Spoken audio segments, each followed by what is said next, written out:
quite frankly, when it comes to this class of music, there are only two words: Steel Ice Band.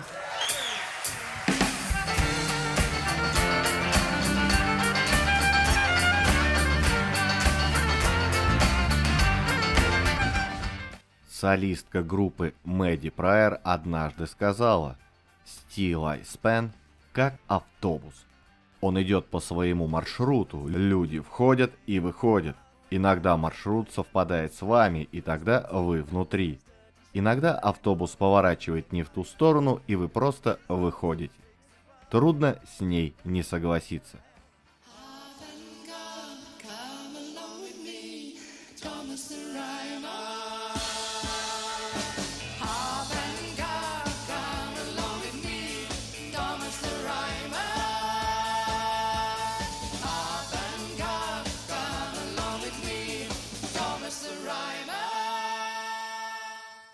Однажды в местечке Хоркстоу, что в графстве Линкольншир на востоке Англии, бригадир работников фермы Джон Боулин чем-то сильно разозлил своего подчиненного, старого Джона Спена. Тот пришел в такую ярость, что ударил собственного начальника тростью, да причем на площади в базарный день на глазах у всего честного народа. Боулин в долгу не остался и сбил беднягу с ног. Спен, сдобрив свою речь парой проклятий, пообещал бригадиру припомнить этот день и выбить из него весь дух. Эта обыденная история взята не из провинциальной криминальной хроники, а из английской народной песни. Именно отсюда, по предложению музыканта Мартина Карти, было позаимствовано название легендарной английской группы «Спен со стальным глазом». Pity them what see him suffer. Pity poor old Steel Ice Band. John Bolin's deeds, they will be remembered. Bolin's deeds at Oxbow Grey. Steel Ice Pen были одними из тех, кто напомнил зачарованным блюзом и кантри англичанам, что у них есть собственный фольклор. Надо сказать, американская популярная музыка к 70-м уже по полной осваивала местный фолк стараниями Боба Дилана, The Byrds и других. И по иронии судьбы, первой Британию с собственным наследием мимоходом познакомила американка Джоан Баэс, в чьих альбомах явно слышалось звучание английского фольклора.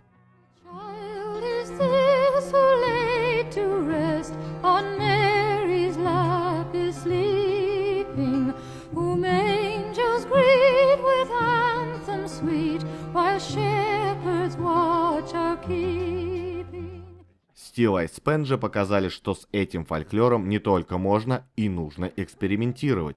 Он может стать коммерчески успешным, в отличие от своих коллег по движению возрождения британского фолка Fairport Convention. Кстати, про них уже есть ролик на канале. У обоих этих коллективов есть много общих черт. Оба исполняли английские народные песни в рок-обработке, не забывая при этом и собственный материал.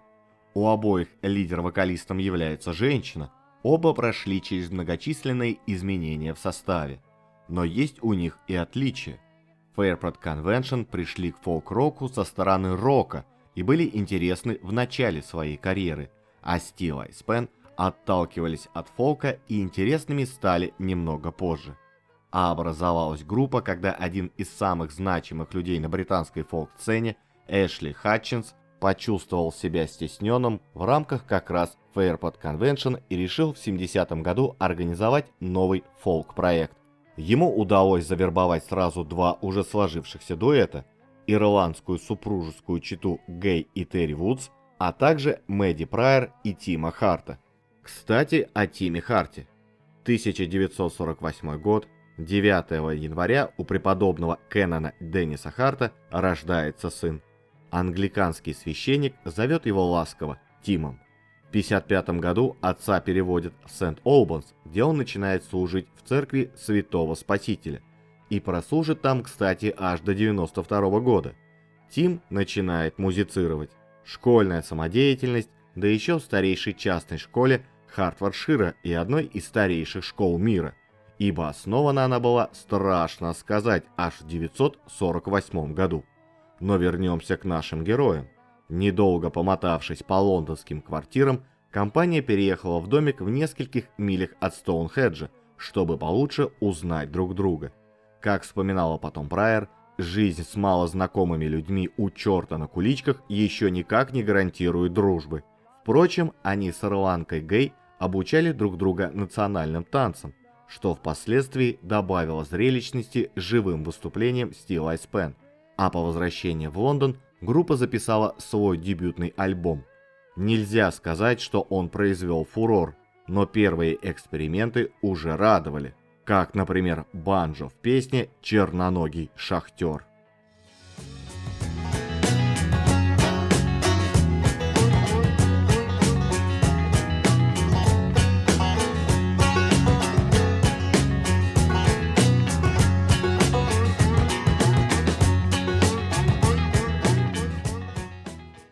Репетиции в деревенском доме были довольно нервозными. Музыканты рассказывают, что печь для готовки еды в доме была только одна, и им приходилось ее делить, так как ирландская часть коллектива на дух не переносила пищу английской и наоборот. Какой бы ни была причина на самом деле, Чита Вудс покинула группу сразу после записи первого альбома. Зато в группу пришел молодой гитарист и вокалист Мартин Карти. Его присутствие не ограничилось подбором названия для команды. Некоторые песни из второго альбома взяты из его репертуара. Когда стала остро ощущаться нехватка еще одного инструменталиста, в группу пригласили скрипача Питера Найта.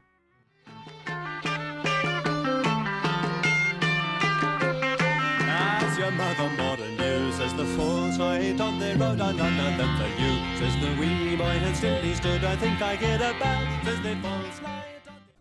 А если вам нравится ролик, не забудьте подписаться и поставить лайк. Если хотите послушать музыку, заходите в мою группу ВКонтакте. Там я собираю все треки из роликов. Все ролики я делаю самостоятельно в свободное время после работы, на чистом энтузиазме. Поэтому, если вы считаете, что мой труд достоин поддержки, помочь мне вы можете через сервис Boosty. Стоимость подписки начинается от 25 рублей. Также веду страницу на Яндекс.Дзене. Если пользуетесь им, буду рад видеть вас и там. Все ссылки оставил в описании под видео. Основатель группы Хатчинс не захотел мириться с засильем ирландского фольклора в ущерб английскому в творчестве группы и покинул свое детище навсегда. Хотя более вероятной причиной ухода считается его женитьба на певице Ширли Коллинз и желание продолжать музыкальную карьеру уже с ней. После британского турне группу покинул также Мартин Карти. Пополнение на их место пришло неожиданное. Целых два рокера – гитарист Боб Джонсон и басист Рик Кэмп. Как выяснилось, именно рокерского духа не хватало группе для морального объединения. Все сторонние проекты с этого момента прекратились. Чуть позже ритм-секцию было решено расширить, и в команде появился барабанщик Найджел Пеграм, ранее игравший у таких монстров рока, как Юриа Хип. Новый ударник также оказался превосходным флейтистом. За несколько лет в этом составе группа добилась потрясающего успеха. Под успехом подразумевается и альбом 1972 года с рождественским хитом. В общем, Steel Eyes Pen превратились в невероятное уникальное явление. Кто еще смог бы взять мотет XIV века на латыни и превратить его в общенародную любимую рождественскую распевалку?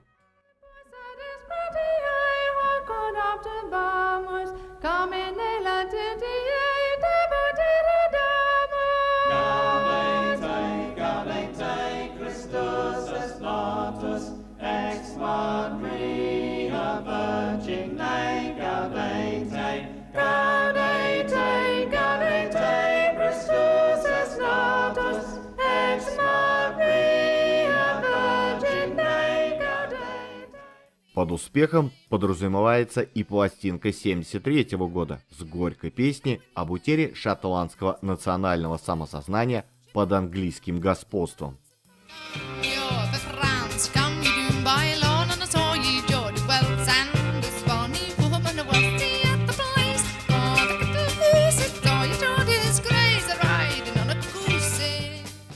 и спродюсированный легендарным Йеном Андерсоном шуточный альбом 1974 года, где перед недоумевающим слушателем предстали детские песенки от выдуманного школьного хора и песня с Дэвидом Боуи в качестве саксофониста.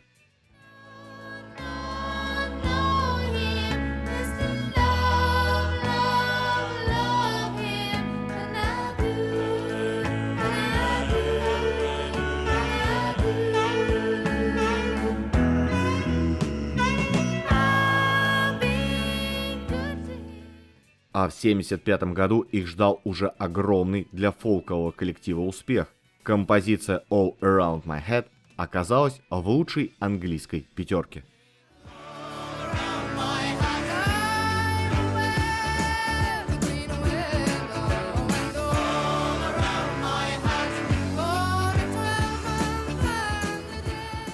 Но последующий альбом оказался коммерческим провалом. Несмотря на то, что имел много общего в музыкальном плане со своим непосредственным предшественником, вступительный трек был написан Риком Кэмпом как продолжение All Around My Head в ответ на запрос звукозаписывающей компании, который Кэмп описывает как «Напишите еще один такой же хит, пожалуйста». Песня не попала в британский чарт, несмотря на то, что у нее много общего со своим предшественником. Размер 12/8, оптимистичный темп, сольные куплеты и гармоничный припев.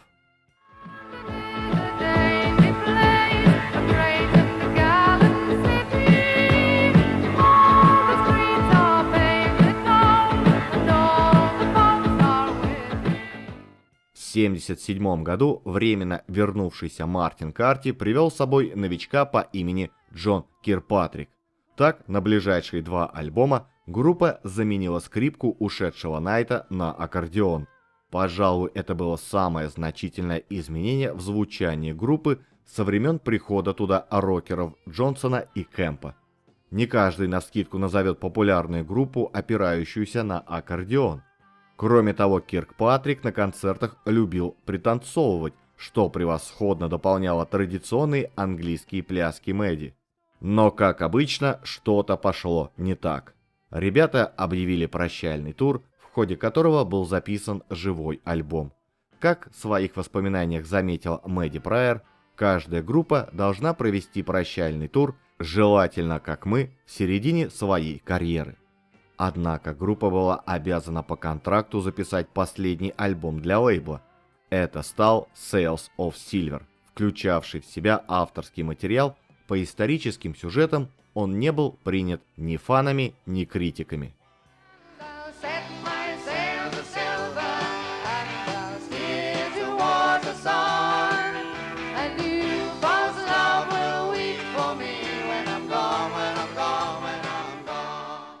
Кстати, о Мэдди Прайер.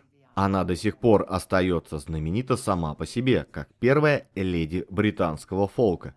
Она записывала альбомы с самыми разными людьми в самых разных составах, и все они ни на что другое не похожи. И хотя на сцене она никогда не играла ни на чем кроме бубна, зато танцевала. Да так, что известный писатель песен Ральф Мактал даже написал в ее честь песню «Мэдди танцует». Just a little bit, and if you watch, I think the chances that it will lift your heart a little bit. Oh, well, I mean when Maddie dances. Oh, well, I mean when Maddie dances. А начиналось все когда-то с того, что, стремясь оказаться поближе к музыке, она помогала таскать аппаратуру для заезжающих в Англию американских блюзменов. И кто-то из них, услышав ее пение, сказал: «Брось петь американскую музыку. У вас в Англии и свои песни не хуже». И чтобы она не пела, стоит слушаться в ее голос, и попадаешь под его колдовство. Как будто за этим пением открывается какая-то совсем другая даль.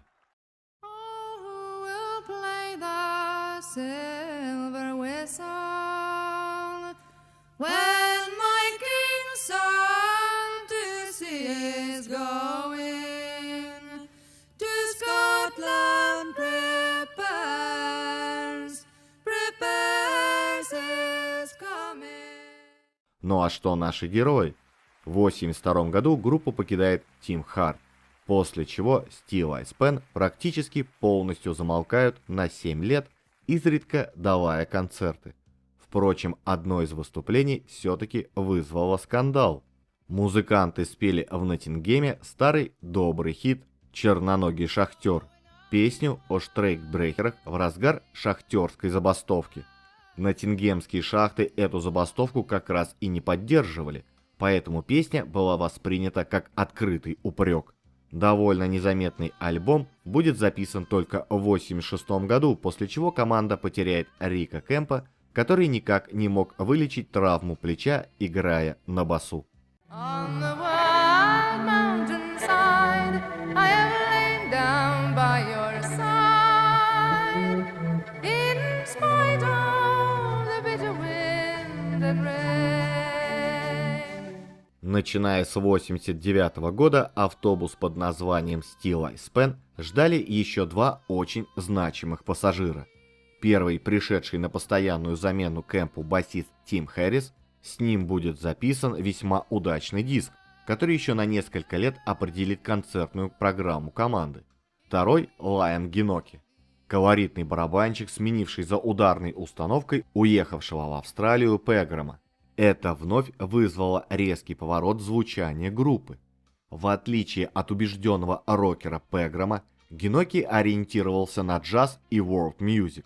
В его игре можно услышать даже африканские барабаны.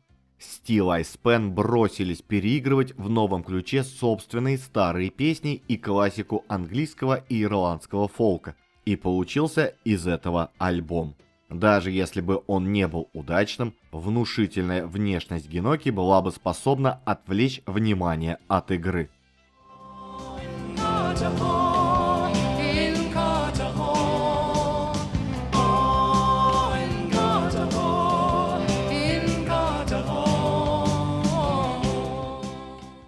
Когда в 1995 году группе исполнилось 25 лет, все бывшие участники собрались вместе для юбилейного концерта.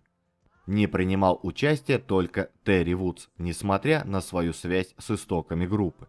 Зато его супруга Гэй и после концерта останется вокалисткой коллектива, со временем полностью заменив Мэдди Прайер, выбывшую в 1997 году для лечения голосовых связок. И именно Гэй Вудс принадлежат все вокальные партии на долгожданном альбоме 1998 года. Символично, что только через 28 лет после основания Steel Ice Pen наконец записали альбом, прославивший ту самую английскую народную песню, подкинувшую название группе. Pity poor old Steel Ice Pen. Pity poor old Steel Ice Pen. В 2002 году Steel Ice Pen собираются в относительно классическом составе. Альбом реаранжировок и новая пластинка следуют с интервалом в 2 года. Из достижений группы можно отметить награду BBC 2005 года и альбом 2009 года, доказательство того, что такие как Steel Ice Pen не стареют.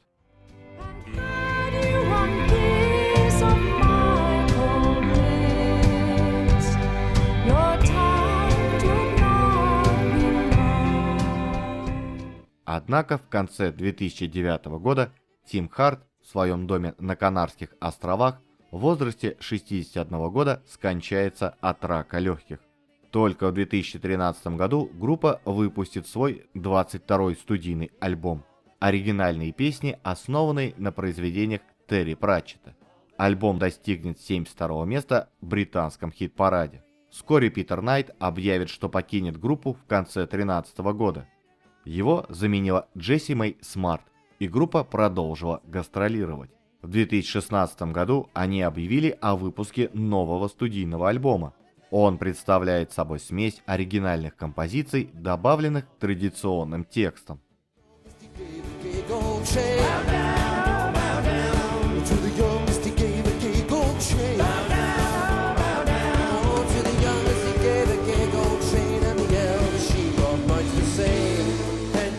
True unto my love will be true to me. My love will be 2019 году группе исполнилось 50 лет, и в честь годовщины был выпущен новый альбом, и группа отправилась в очередное турне. Тим Харт однажды отозвался о творчестве группы так: «Долговечность этих песен бросает вызов всякой логике. Нет ни единой причины, почему их слушают все эти годы. Возможно потому, что у этих песен прекрасные мелодии, хотя их стихи о странных вещах. От себя могу лишь добавить, что Still I Span всегда удавалось схватывать самую суть фолк-музыки, некую тонкую и при этом крепкую нить, которая тянется уже 50 с лишним лет и не собирается обрываться».